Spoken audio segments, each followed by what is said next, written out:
JFD, just fair and direct.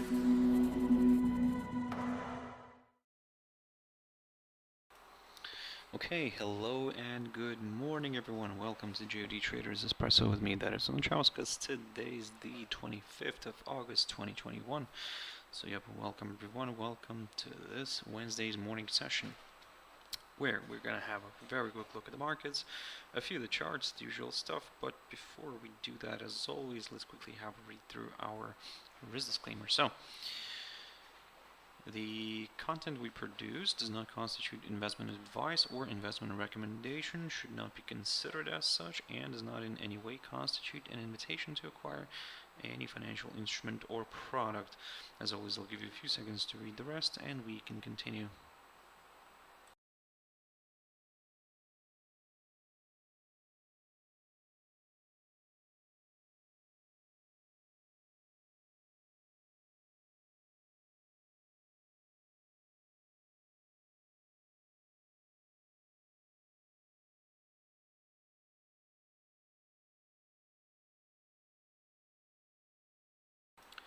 Okay, so also just before we jump into the charts, as always, just a quick mentioning of our JFD YouTube channel, to which you can always subscribe to in order not to miss any of our upcoming videos, and of course our JFD Bank website, and specifically our JFD research page, which we also update on a daily basis. So yep, check us out here on jfdbank.com and click on the research tab right there on the top. So also, just before we jump into the charts, guys, just to let you know that tomorrow and Friday there won't be any Traders Espresso. So yep, we will resume on Monday. Yeah, just like I said, just wanted to let you know. I can see in the chat room here, Erica and Evo, good morning to you too. I hope you're having a wonderful start of Wednesday. As always, guys, yep, I hope everybody's feeling nice and relaxed and ready for today. Now let's see what's happening with the markets right now from the technical side. So Nikkei is kind of, or I should say, came closer to this downside resistance line. I talked about that, and yep, came very close to testing it, but just fell shy by a few points from reaching it, and kind of stalled here. So in other words, basically for now, I'm kind of sticking to my idea here. I'm gonna remain probably somewhat a little bit on the neutral side, just because, again, on one hand we could be seeing maybe a possible descending triangle. On the other hand, maybe it's just a pause, maybe it's just a little temporary correction before another possible move higher. So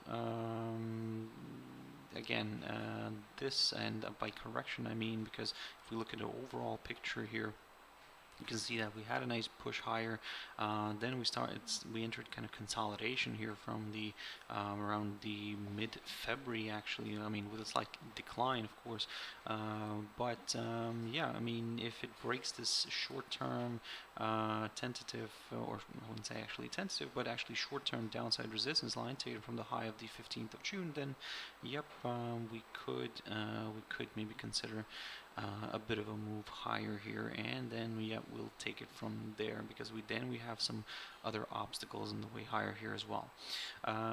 For the downside, pretty straightforward. I need to see a drop below this psychological 27,000 territory in order to get comfortable with the downside. Now, Hong Kong's Seng Index, and look at this beautiful hold up here near this downside resistance line taken from the high of the 28th of June. So yep, we, after kind of reversed higher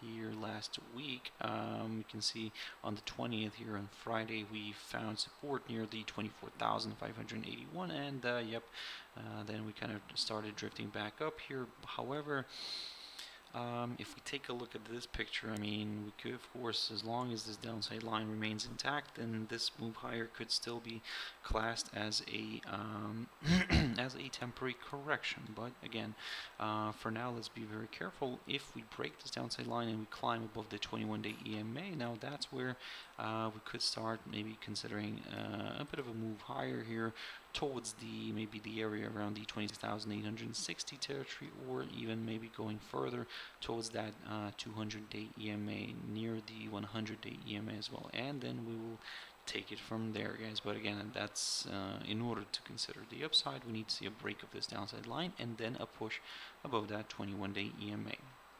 The German index DAX, and yep, so continued to trade near this little short-term downside resistance line taken from the high of the 13th of August. And if we take a look at the cash index right now, we're to see where the index is currently sitting at. We'll see that the price is around that 15,900 level, so basically not far, around the same level where it ended yesterday. And if you want to aim for the upside, as I mentioned before, at least wait for a push above that 15,930-31 territory, which is near the current highest point of this week. And if we clear that level, then yes, it could open the door towards that all-time high, which is around the 16,030 level, marked by the current highest point of August as well. So it was reached on the 13th of August.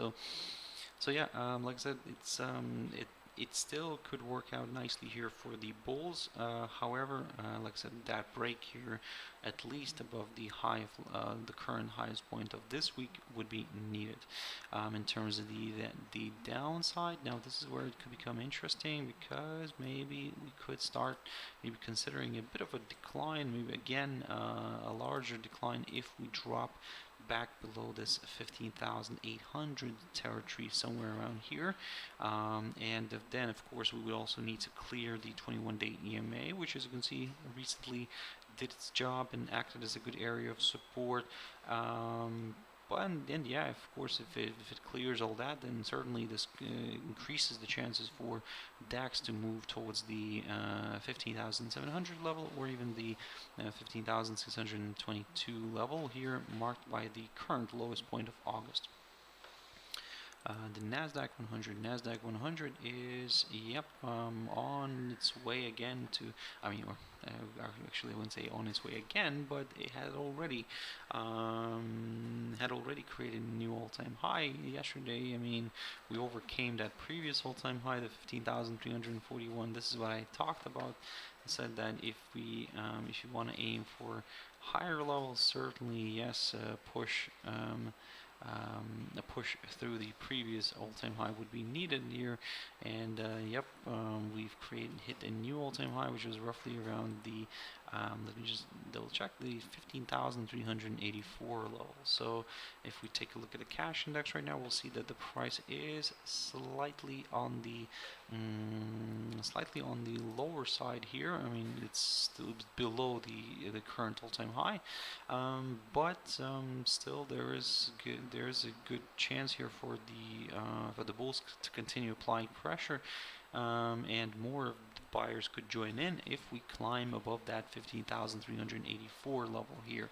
And then yes, this will confirm a forthcoming higher high and potentially attracting more buyers into the game. For the downside, now this is where the tricky bit is, and to be honest, if you're from the very short-term perspective, now of course, if we drop below the low of yesterday, near the 15,319 level, this could open the door towards lower levels, but we would still have an important level here, the 15,184, which could do its job and act as a good area of support. So basically, if we do see a drop below this, below that 15,319 territory, yes, we could go for some lower levels, but only up until here and near this 15,184. And if it provides support, a nice rebound might be possible. However, this is where the interesting bit could come.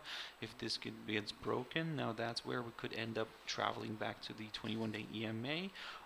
Or if that gets broken, of course, then yes, lower levels could be met. But at the moment, guys, I mean, it's still looking quite positive, I would say. And but I would prefer to wait for a push above that 15,384 level first. Now jumping into DXY, the dollar index, so broke the upside line, so this arrow is no longer valid. Now we can change it. So broke the upside line, but as you can see, it didn't drop below that 92.80 zone. And this is what I was saying yesterday, that even if we break this upside line, still just for that extra confirmation, drop below that 92.80 zone would be needed. So we didn't get that. We got a hold up here, and then we got a reversal. However, we're still trading below this upside line. So in a way, there is a good chance for the sellers to step in here. But I will take a very careful approach here, and I will wait for a drop below that 92.80 zone in order to go for like further declines. I would say for the upside, I would need to see a push back above the 93.19 level in order to get a little bit more comfortable with the upside. Now jumping into gold and this downside resistance line, the one that I kept talking about for quite a while now, this one taken from the high of the 1st of June, continues to do its job and continues to provide resistance. So you can see that we're having a bit of a decline here, or I would say maybe we already had a bit of a decline here. So now the big question here is, can we excuse me, can we see a further drop here? However, if DXY continues to slide, then well, we maybe even could see a break of this downside line here on gold,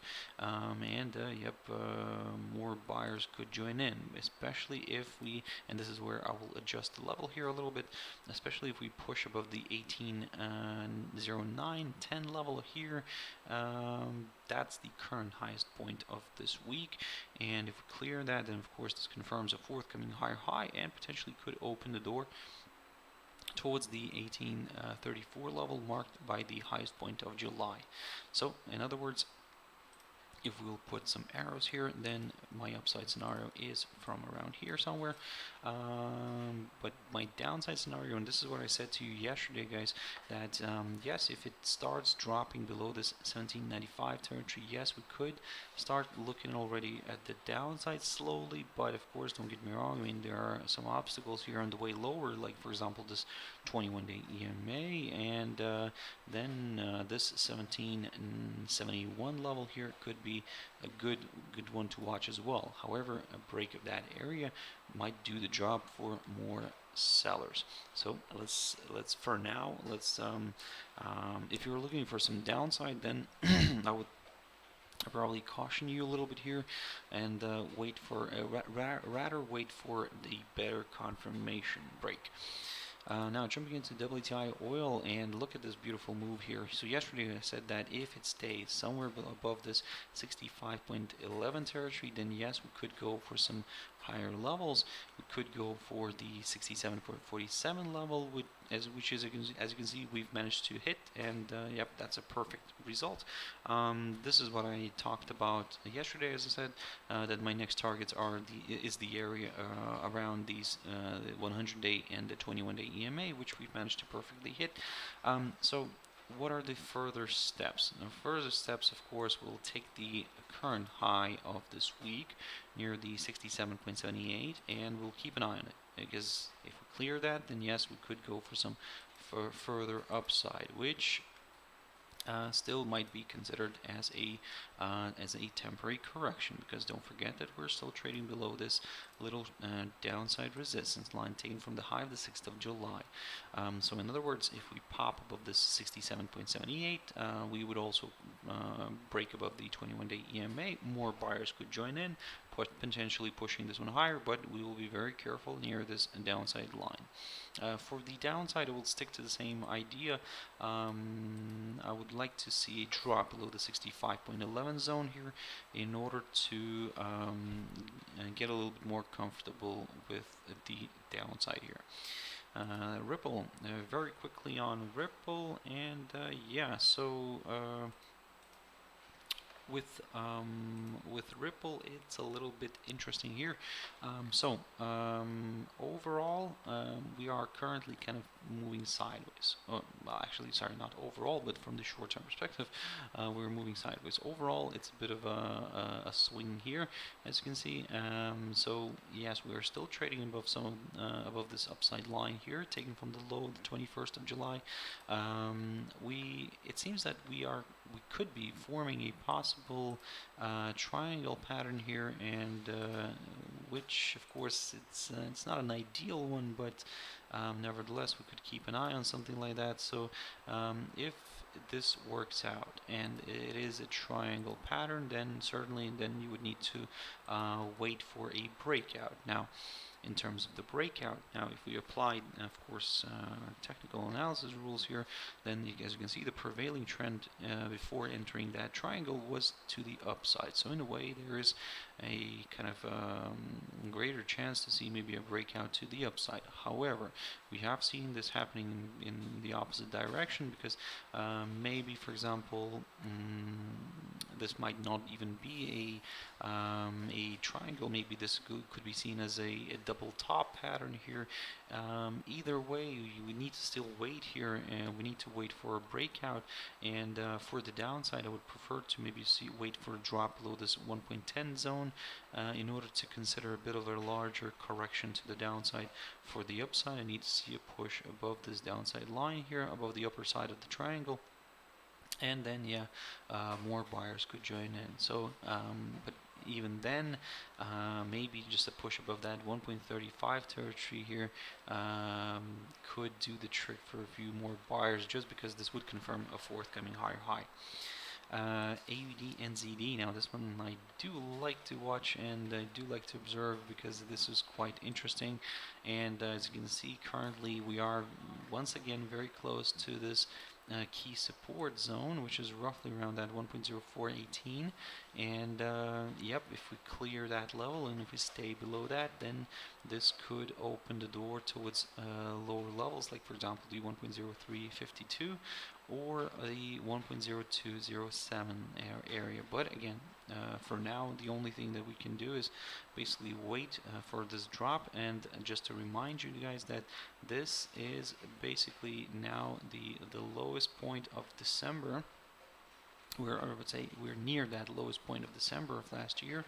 We already kind of surpassed that lowest point of this year, which was here near the lowest point of February. And yeah, so for now, I mean, we're keeping a close eye on this lowest point of December. If we clear that and stay below that level, then certainly further declines could be possible. USDCHF, this one keeps entertaining me a lot, because this is quite interesting here, the way it's shaping up.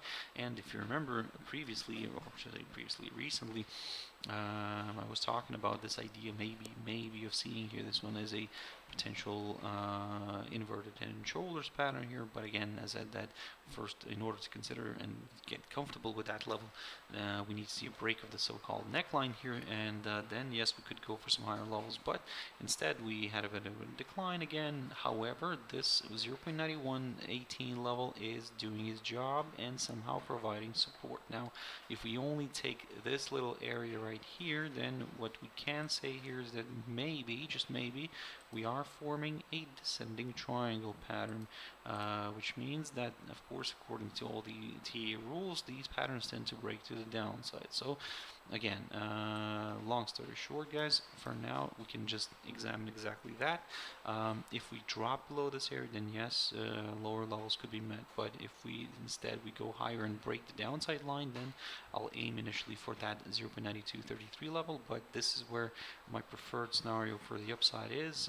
I would like to wait for a push above that 0.9233 level.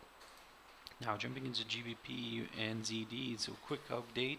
Yesterday I talked about this pair, and yep, so far so good. Everything's working out according to the plan. So what I said yesterday, that if we drop below that 1.9862 territory, then yes, we will aim for that 21-day EMA. But if that gets cleared, then a larger correction to the downside could be possible, where our next target is this upside support line taken from the low of the 7th of January of this year, or in other words, it's taken from the lowest point of the current lowest point of this year. So either way, we are keeping a close eye on this this little steep downside resistance line, which if continues to provide hold up, then yes, we could, like I said, see a further move down, but only up until this upside line, the one that I kept mentioning. So so basically in other words, we're stuck here in between these two lines. So but from the very short-term perspective, still I'm kind of aiming for that downside, this upside line here, even if we go ahead and retrace back up here a little bit. GBPUSD, slightly different story, and I mean, previously I looked at this. I mean, previously I said to you that also that if we drop below the 1.3787 territory, then yes, I'll aim for lower levels. So in a way, it's a good achievement. Didn't really reach the 1.3567 territory, the one that I was hoping to see maybe a test of. But okay, that's still fine. I mean, it is a decent trade here. It was a decent, good move here. So what we can do now is, first of all, let's refresh the chart. Let's have a fresh look, and most importantly, from the very short-term perspective, I'm going to keep an eye on this little downside line taken from the high of the 30th of July. Also, what I'm keeping a close eye on is, of course, this lowest point of July near the 1.3772, and I'll keep a close eye on the current lowest point of August near the 1.36 zone. You can see that we rebounded from that area and pushed higher, made our way back above the 200-day EMA, so in a way maybe we could see a bit of a further move north here. However, I will be very careful near this downside resistance line. If of course this downside resistance line gets broken, then yes, certainly we could consider some higher levels, but I would maybe prefer to wait for that break. Yes, first to see where that break is going to happen. Will it happen right now straight away, or will it be a little bit later? And maybe this 1.3791 level could play out here nicely as well. So again, with the upside, I would say yes, I will aim for slightly higher levels, but only up until this downside line, especially if we break above yesterday's high near the 1.3748. EURJPY here, guys, still watching this one, and yesterday I've talked about this pair, and you can see why, because that's quite interesting here. We are at a very tricky spot. We're near this downside line taken from the high of the 16th of June. We are stuck here near these EMAs, so in order to go for higher levels, we need to see a break of this downside line and a push through these EMAs. Then yes, more buyers could join in, and by these EMAs I mean the 200 and the 21-day EMAs, because as you can see, the 100-day EMA is a little slightly further here. So but if we clear this little area right here, then yes, this could open the door towards some higher levels, where initially I would aim for that 100-day EMA. Now, in terms of the downside, as you can see, yesterday we drifted back down. We found support near this 128.60 territory. If we drop below this, then yes, I will aim for that lowest point of August near the 127.93. But if that gets cleared, of course, a forthcoming lower low would be confirmed, and yeah, potentially attracting more sellers. And finally, EURUSD, guys. So we had a good run, perfect hit, I would say, here of this 21-day EMA.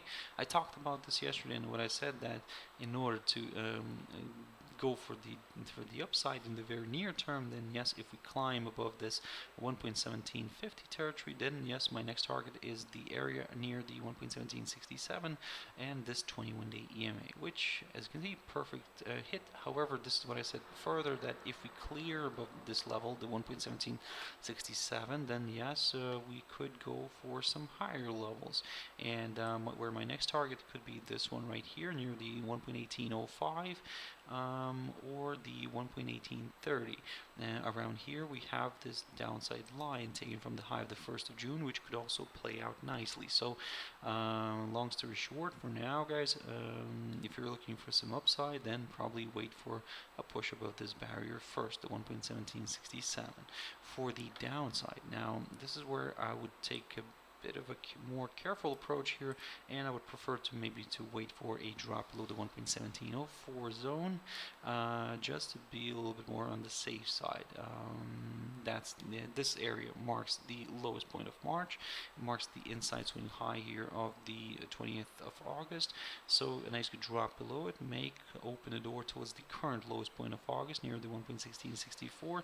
But if that gets cleared, this would confirm a forthcoming lower low, guys. However, like I said, we are at a very interesting spot right now here. So if we keep your eyes on both directions here, but for the upside, as I said, I need to wait for that push above the 1.1767 and a push above that 21-day EMA, and then we'll take it from there.